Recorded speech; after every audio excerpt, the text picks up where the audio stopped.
All right, let's dive right into today's explainer. We're going to explore the incredibly fascinating life cycle of the world's greatest lost civilizations. We're talking about a journey that spans millennia, charting the rise, the mysterious collapse, and the downright dramatic rediscovery of some of the most remarkable cities our planet has literally ever seen. Just imagine your own hometown, right? But it's completely swallowed by the jungle and forgotten for 1,000 years. Picture the dampness of this massive, overgrown canopy, just erasing everything you know. Every street, every monument, completely wiped from human memory. That's actually the very real fate that befell some of history's most advanced societies. I mean, it's kind of hard to fathom our modern world just vanishing, but history tells us pretty clearly that absolutely no civilization is immune to the forces of time and nature. So, moving into part one, the height of civilization, let's look at some marvels of the ancient world. Because before they vanished into the earth, these empires possessed staggering power and scale. Just think about the number 200,000. Cities like the desert trading hub of Palmyra in Syria or the massive Aztec capital of Tenochtitlan, they housed up to 200,000 inhabitants at their absolute peaks. These weren't just, primitive little camps. They were bustling, highly sophisticated metropolitans teeming with life, commerce, and monumental architecture. And they totally mastered their environments. Take the Nabatean kingdom of Petra, for instance. They engineered this intricate water management system that let a massive city and its agriculture thrive right smack in the middle of a harsh, unforgiving desert. Or look at the massive stones of Sacsayhuaman in Peru.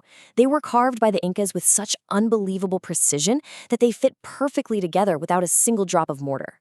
No way you could do that without some serious engineering chops. To really see this dramatic arc in action, let's look at Cahokia in the present-day United States. Settlement began around 800 AD, and it just exploded into this massive, thriving urban center.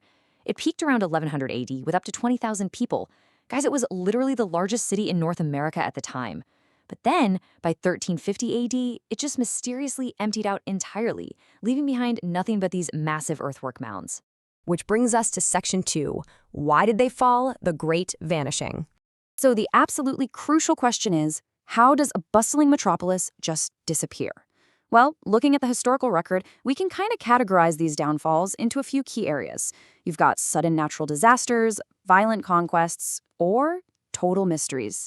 For some places like Pompeii or the Upano culture in the Amazon, massive volcanic eruptions ended everything in a flash.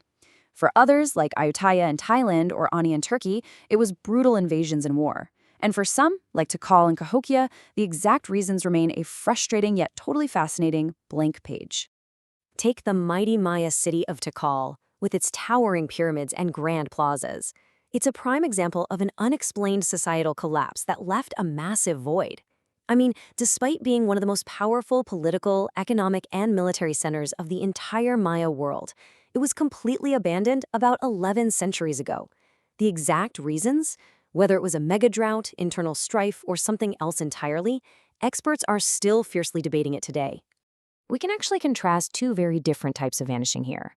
On one hand, you have the tragic, split-second freezing of time in Pompeii, buried instantly by Mount Vesuvius in 79 AD, capturing life exactly as it was.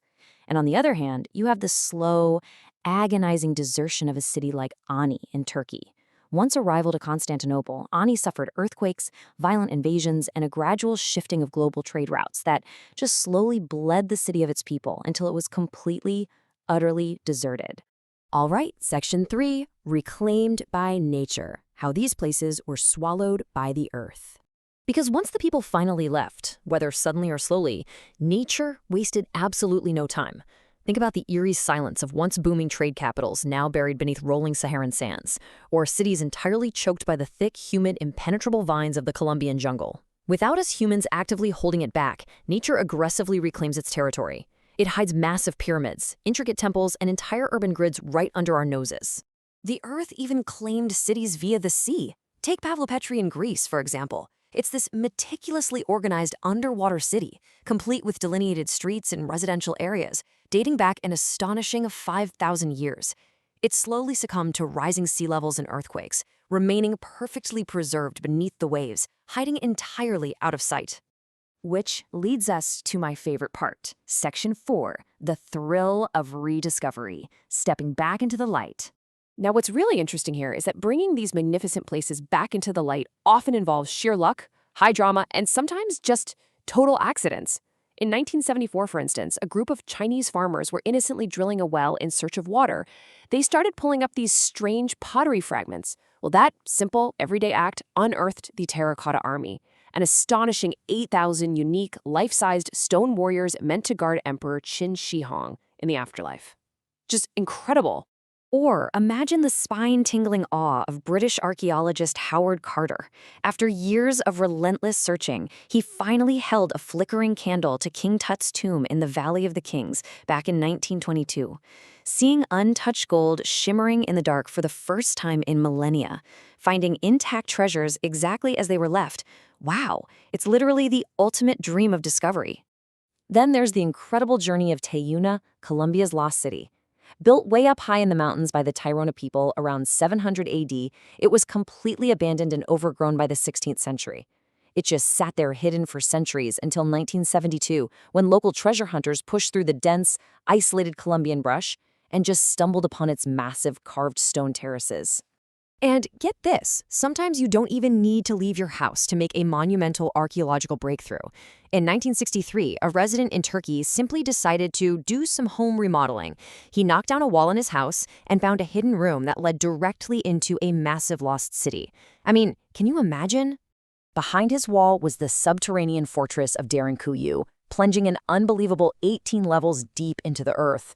It featured complex ventilation systems, wineries, stables, and it was actually capable of sheltering up to 20,000 people and their livestock from invaders for nearly 3,000 years.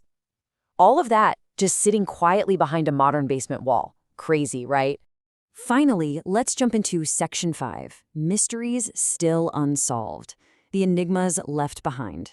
Because even with all these thrilling discoveries, we are still left with some tantalizing questions that completely defy explanation. Off the coast of Japan, for example, experts fiercely debate the Yonaguni structures. Are these massive, smooth, geometric underwater stairs just a wildly perfect geological coincidence formed by natural ocean currents? Or are they the ancient construction of a sunken Japanese Atlantis, complete with deliberately carved human steps? The debate is intense, and the true answer remains stubbornly hidden underwater. And you know, the physical ruins aren't the only mysteries. We still cannot read the ancient Harappan script from the Indus Valley, effectively locking away their entire history. Nor do we definitively know why the ancient Nazca culture in Peru drew massive hummingbirds and spiders in the desert that can only be seen perfectly from the sky. And the exact meaning of those Amazonian spiral petroglyphs?